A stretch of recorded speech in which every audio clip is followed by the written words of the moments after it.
Assalamualaikum warahmatullahi wabarakatuh. Kita akan lihat topik 8 untuk silibus sains keempat, iaitu bahan kimia dan industri. Jadi kali ini kita lihat pada subtopik 8.2, iaitu penghasilan dan penggunaan amonia dalam industri. Okey, jadi yang pertama kita lihat apa yang dimaksudkan dengan amonia. Amonia ialah gas yang tidak berwarna, yang mempunyai bau yang tengik dan sangat larut dalam air. Bau tengik ini kita boleh, biasanya bau tengik ini merujuk kepada bau hancing, sebab amonia ini juga wujud dalam air kencing kita, jadi bau dia macam air kencing sikit lah. Kegunaan amonia, yang pertama digunakan untuk membuat baja amonia. Contohnya kita ada baja yang dinamakan sebagai amonium sulfat dan juga amonium nitrat. Okey, yang kedua digunakan juga untuk membuat asid nitrik. Mana asid nitrik digunakan untuk membuat baja, bahan pewarna dan bahan letupan. Jadi nitrit ini merujuk kepada unsur nitrogen. Nitrogen ini adalah sebahagian daripada unsur yang membentuk amonia. Okey, amonia juga digunakan sebagai bahan penyejuk dalam peti sejuk dan juga penyaman udara. Yang keempat, amonia digunakan sebagai ejen pembersih dalam larutan pembersih. Jadi, amonia ini akan menjadikan ejen pembersih ini sangat kuat, sangat menghakis. Okey, manakala dalam industri getah pula, amonia digunakan untuk menghalang penggumpalan susu getah latex. Secara konsepnya, kalau anda masih ingat, amonia ini dia mempunyai charge yang sama dengan apa yang ada pada molekul susu getah latex ini. Jadi dia akan menyebabkan penolakan di antara zarah dan mengelakkan berlakunya penggumpalan. Okey, sebenarnya amonia juga digunakan untuk membuat bahan sintetik seperti nylon sintetik. Okey, jadi untuk menghasilkan amonia dalam industri, dia melibatkan satu proses dinamakan sebagai proses Haber. Dan kalau dilihat di sini, ini adalah unsur yang digunakan, campuran komposisinya itu nitrogen digabungkan dengan hidrogen, dan tindak balas ini dimangkinkan oleh besi, dan tindak balas ini berlaku pada suhu yang sangat tinggi, 450 darjah Celsius, pada tekanan 200 atmosfera, dan ini akan menghasilkan bahan yang dinamakan sebagai amonia. Okey, di sini tunjukkan nisbah untuk campuran nitrogen hidrogen ini bila membentuk amonia. Secara kimianya, ini adalah simbol dia NH3. Dua di depan ini untuk menyeimbangkan persamaan kiri dan kanan ini. Jadi tindak balas yang terlibat adalah tindak balas eksotermik. Eksotermik maksudnya tindak balas yang membebaskan tenaga haba. Dan gabungan ini akan membentuk satu bahagian nitrogen dan 3 bahagian hidrogen. Jadi satu ini merujuk pada 1N, 3 merujuk pada hidrogen, 3 ini 3 hidrogen. Maksudnya untuk menghasilkan amonia, satu bahagian nitrogen, 3 bahagian hidrogen. Kita tengok pada segi konsep Haber ini. Di sini ditunjukkan gas hidrogen dan gas nitrogen dimasukkan dalam saluran ini.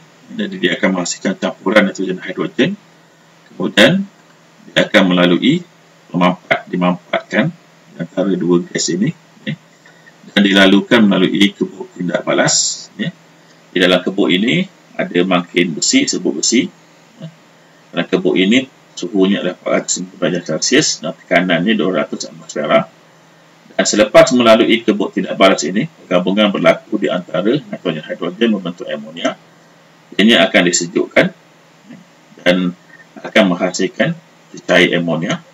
Ini menunjukkan sebenarnya mana-mana yang tidak berlaku tindak balas yang menghasilkan NH3 akan dilalukan semula, dan akan masuk semula ke dalam kebuk tindak balas ini, untuk memastikan mereka semua bergabung membentuk amonia NH3 dan disejukkan dan menghasilkan cair amonia.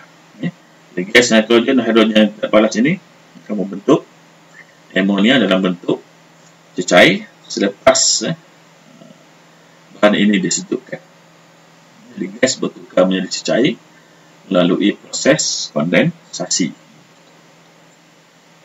Okey, faktor yang mempengaruhi penghasilan amonia yang pertama adalah kehadiran mangkin besi, di mana mangkin besi meningkatkan kadar tindak balas. Mangkin ini maksudnya satu bahan yang tidak terlibat secara langsung dalam tindak balas tersebut, okay? Tapi dia mempercepatkan tindak balas, di mana pada akhir tindak balas tidak berlaku pengurangan pada jisim bahan tersebut. Dan ini yang dimaksudkan dengan mangkin, dia tidak terlibat secara langsung dalam tindak balas tersebut, hanya mempercepatkan sahaja.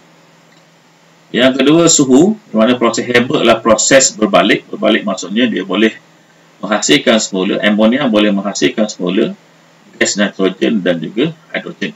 Jadi proses kehadapan akan menghasilkan amonia dan membebaskan Haber, iaitu tindak balas eksotermik.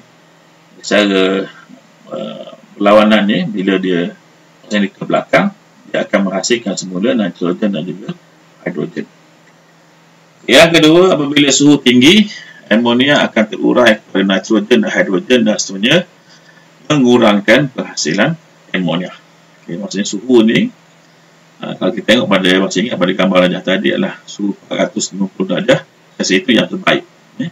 Kalau kita tambahkan lagi, ini akan berlaku. Jadi suhu tinggi, amonia akan terurai semula pada nitrogen dan hidrogen. Okey, kemudian apabila suhu rendah, lebih banyak amonia dihasilkan, tetapi kadar tindak balas adalah perlahan. Jadi untuk menghasilkan amonia dalam kuantiti yang sepatutnya, yang terbaik, ini mesti melalui suhu kurang 450 darjah Celsius. Tak boleh terlebih tinggi, tak boleh terlebih rendah. Jadi untuk menghasilkan jumlah amonia yang optimum, suhu mestilah 450 darjah Celsius. Okey, tekanan penghasilan amonia boleh ditingkatkan pada tekanan 200 atmosfer. Sebab itu kalau kita lihat, masih ingat tadi pada kebuk tidak balas, suhu tekanan ditetapkan pada 200 atmosfera. Jadi tengok penghasilan dan penggunaan amonia dalam industri, itu penghasilan bajet amonia. Jadi bajet amonia adalah bajet kimia yang dihasilkan industri. Contoh yang biasa digunakan adalah amonium sulfat, amonium nitrat dan juga urea. Garam amonium boleh dihasilkan melalui proses peneutralan. Larutan amonium berakali bertindak balas dengan asid. Jadi alkali bila bertindak balas dengan asid, berlakulah proses peneutralan yang akan menghasilkan garam. Garam ini dinamakan sebagai garam amonium. Contoh diberikan di sini, amonium kita tindak balaskan dengan asid nitrik akan menghasilkan garam bernama amonium nitrat dan hasil sampingan itu air. Contoh yang kedua, amonia kita tindak balaskan dengan asid sulfurik akan menghasilkan bahan baru, garam dinamakan sebagai amonium sulfat dan juga air. Dan apabila amonia ditindak balaskan dengan asid fosforus, kita akan menghasilkan amonium fosfat. Jadi amonium datang daripada amonia, fosfat datang daripada fosforus dan juga hasil sampingannya adalah air. Tata ahli bagi penghasilan garam amonia. Jadi garam larutan amonia ini bersifat alkali. Kita tidak balaskan dengan asid. Maka bila alkali bertindak balas dengan asid, berlakulah proses peneutralan dan hasil peneutralan adalah garam. Di sini kita akan hasilkan garam amonium dan juga air. Okey, dan bila kita lalukan bahan ini, hasil ini melalui proses penyejatan akan mengurangkan kandungan air dalam bahan tersebut. Melalui pemanasan, kita akan menghasilkan larutan garam tepung. Lautan garam tepung amonium. Dan bila kita lalukan bahan ini melalui proses penyukan, berlaku proses penghaburan, maka kita akan dapat hasilkan hablo-hablo garam amonium.